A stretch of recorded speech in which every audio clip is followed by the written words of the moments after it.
Well, week 7 is in the book, and now it's time for week 8 of the 2016 NFL season.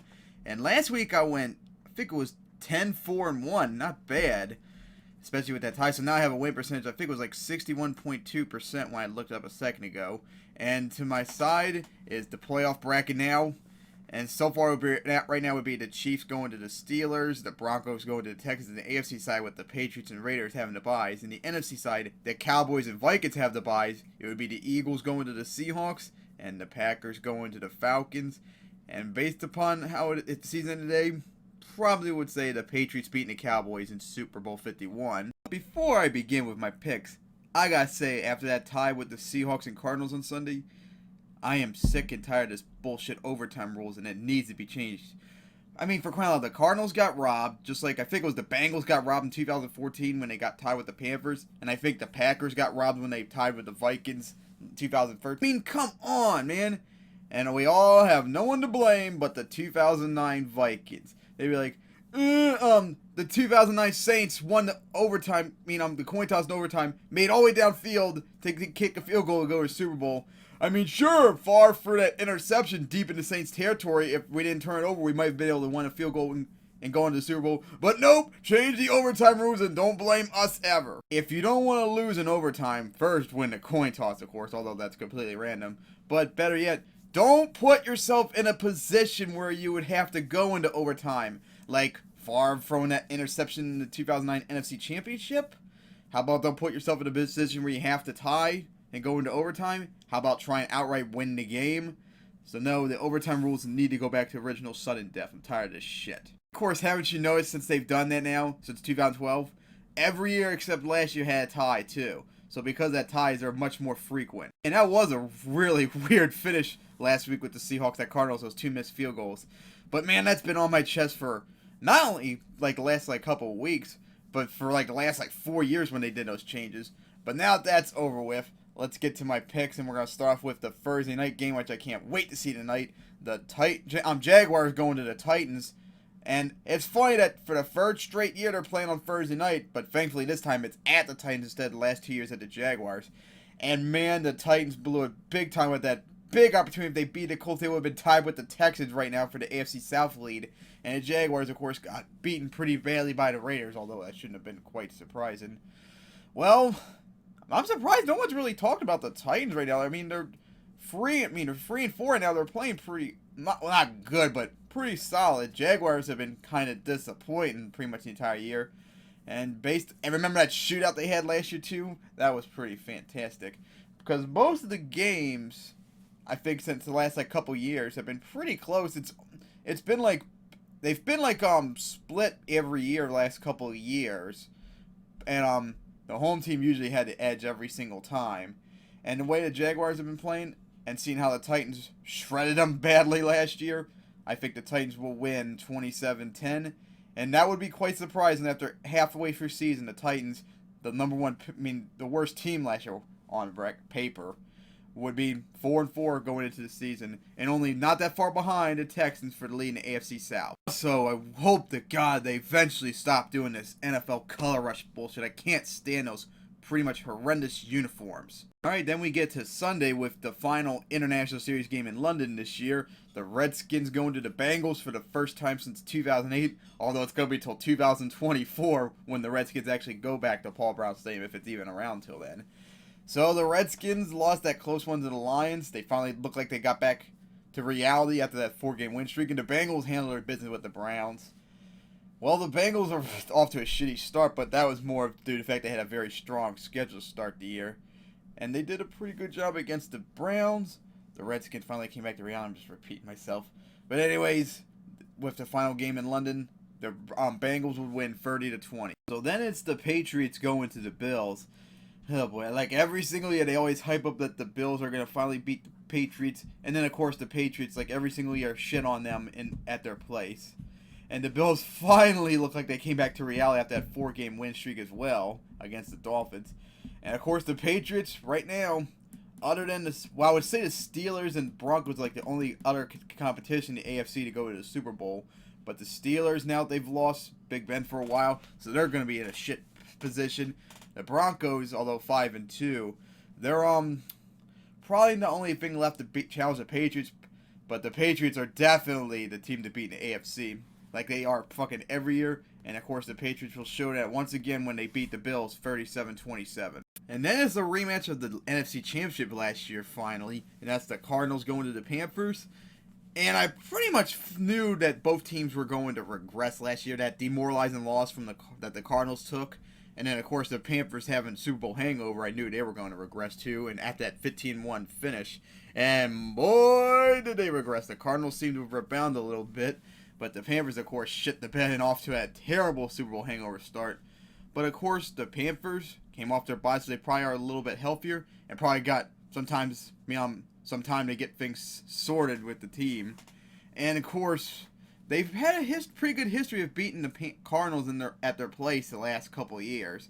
And I think that will happen. I think the Panthers will rebound and win 21-17. And it'll look pretty, but they'll get the job done, I believe.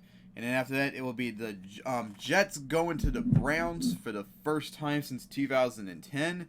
And of course, the Browns still remain the only winless team. This is the first time they're 0-7 since 1999. That's incredible. And if they do lose to Jets this week, this will be the first time they're 0-8 since 1975. That's how far they've fallen. And of course, I think that will happen. The Jets apparently all of a sudden now looked better. Or maybe it's because they went up against an inconsistent Ravens team, with Fitzpatrick probably starting to get after that terrible streak.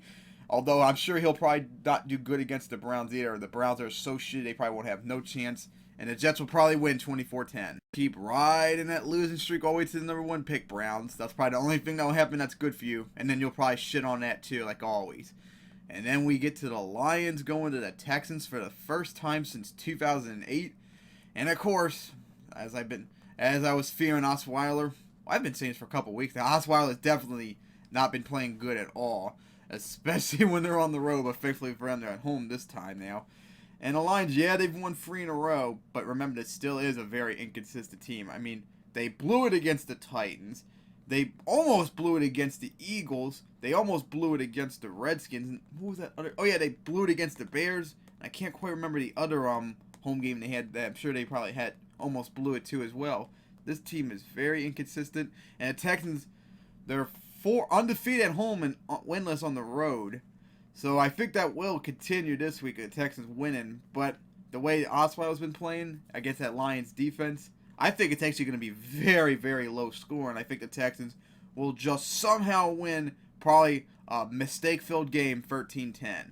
And it's the Chiefs going to the Colts for the first time since 2010. And this is the first time they've played each other since that massive comeback from behind victory wildcard game in the playoffs in 2013. Remember that Colts were down 38-10 and they somehow pulled it off 45-44. Oh, that was so incredible to see, but it also stung at the same time because I wanted the Chiefs to win so badly. But of course, the Colts somehow pulled off a comeback against the Titans, just like they did like the year before. And the Chiefs now finally got a winning streak going. But of course, they're inconsistent and they've pretty much have a bad history the last like decade playing at the Colts. And I mean, this Colts team, although they never were really good since Peyton left, that defense has been like terrible ever since. And Andrew Luck's been inconsistent too. Seeing how the teams have been playing, especially since the Chiefs, they've been very inconsistent on the road too. And the Colts have been much, much better at home. I think the Colts will pull off another upset 31-24. And it's the Seahawks going to the Saints for the first time since 2010. And oh boy, how it must be nice. One thing interesting about for you Seahawks, although that's the first time you ever tied, think of it, you'd rather be 4-1-1 than 4-2 possibly. And of course the Saints somehow almost pulled it off against the Chiefs last week, which I didn't think was going to happen. And I would probably say the Saints would probably win, but their defense is so terrible. They probably wouldn't be able to stop Russell Wilson, that terrible offense. And of course, LOB would probably put up a big number against Breeze in that game. And of course, there's not been any history at all this show. The Saints doing good against Seahawks at home since they haven't played there in 6 years. I wouldn't be surprised if the Saints just somehow, someway pulled it off very close. But I have to say, I trust LOB more than Breeze in that offense, and I think the Seahawks would win 20-14 and get some I guess you could say, vengeance after that tie. And it's the Raiders going to the Buccaneers for the first time since 2008. And of course, yeah, the Raiders, I think they're still undefeated on the road. They're still a very terrible defense, although they've been playing a little bit better this last couple weeks. And of course, Jameis Winston is still very inconsistent. I think he's like right behind Ryan Fitzpatrick with interceptions. That's how very inconsistent he's done. Going like every single week where he'll put up like a shit ton of touchdowns, but then the next week he'll throw up a shit ton of interceptions. But they're at home. They've been playing not good, but pretty okay the last couple weeks.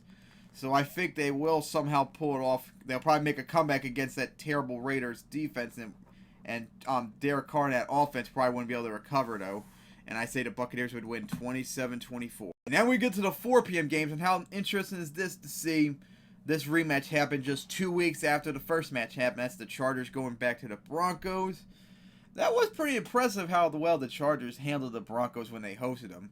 But this is a very different situation when you go to Denver. I mean, the Chargers have not won there since 2013. And they haven't won there. They've only won there, like, I believe twice since 2010. So the Broncos have been much, much better hosting them, of course. And, of course, they had that, I wouldn't say, like, outright dominant performance, but they did a very good job handling the Texans. And, I mean, the Chargers still are very inconsistent, although they did a pretty good job almost beating them last year. I think the Broncos will, as they've been doing the last bunch of years when they host the Chargers, handle their business 31-22 and have sole lead once again in the AFC West. And then we get to the last 4 p.m. game. Hard to believe it's only going to be 2 this week, and that's the Packers going to the Falcons. Well, no wonder this was the game that was, like, flexed in to replace Cardinals at Panthers. Oh, boy. I mean, this is the first time the Packers are going to the Falcons since 2011. And damn, now the Falcons have lost 2 in a row. I mean, they got robbed against the Seahawks, but then they absolutely blew it against the Chargers. The only thing good about that game was those beautiful throwback uniforms. But of course, the Packers, although they haven't played since 2011, they had a very good history of absolutely destroying the Falcons in their place. Remember that 2010 divisional round game? Oh, that stung so bad to see that happen. And of course, the Falcons have not beaten the Packers at all since that 2010 season as well. They've been beaten pretty badly at home too when they host them. And the Packers, I trust them more than the Falcons apparently, since apparently the Falcons have come back to Earth too. So I think the Packers will win 27-15. Just can't trust the Falcons anymore apparently. And then we get to the Sunday night game. The Eagles going to the Cowboys. And I looked it up. The last time the Eagles and Cowboys have not played at night at all was 2003. That's just incredible. And I find it's also an interesting fact because this Sunday is going to be my B-Day. And the last time my B-Day was on Sunday for NFL, guess what the Sunday night game was that year? Cowboys at Eagles. So I find it so funny how, once again, this happened again. And of course, the Cowboys have not beaten the Eagles at home since 2012. And that was when the Eagles went 4-12 that year. They barely beat them in that game. That's pretty bad. They've been I wouldn't say dominated, but the Eagles have pretty much handled their business against the Cowboys when they go there. But this is not a Romo team. This is Dak Prescott and Ezekiel Elliott. And I don't think it's going to be like a blowout. But I think the Cowboys will overall handle their business, and I think they will win 35-31 and have sole lead of the NFC playoffs for the whole week. Then we get to the Monday night game, which for a Halloween game, it definitely should not be a game for Monday night, and it would be ugly too to fit the day. And that's the Vikings going to the Bears. Jesus Christ, why did they give the Bears so many night games when they're so shitty? And of course, the Bears haven't beaten the Vikings at home since I think it was 2014, but the Vikings have pretty much been handling their business against the Bears the last 2 years since the Bears have regressed so mightily and the Vikings have quickly rebounded. I said before the season I thought the Bears would probably pull it off, but oh boy, the way they're playing, I think they're the worst. That's right, I think they're the second worst team in the league, just behind the Browns. So I think it'll be very close. And I think Jay Cutler's coming back too, so that'll probably ruin any chance for them to win. And I think the Vikings would win 22-19. And I said the Cowboys have still lead in the NFC playoffs. I guess I was wrong about that. They'll both be at 6-1. Those are my picks for Week 8, and I've had, I think it was like 4 straight winning weeks so far this year. After that, it was 2 7-9 starts, and I think I've gone like 2 straight weeks getting 10 wins and more. So hopefully I can continue that, and I can't wait for Week 8, and I can't wait at all to see Jaguars at Titans tonight. Hopefully Week 8 will be fantastic.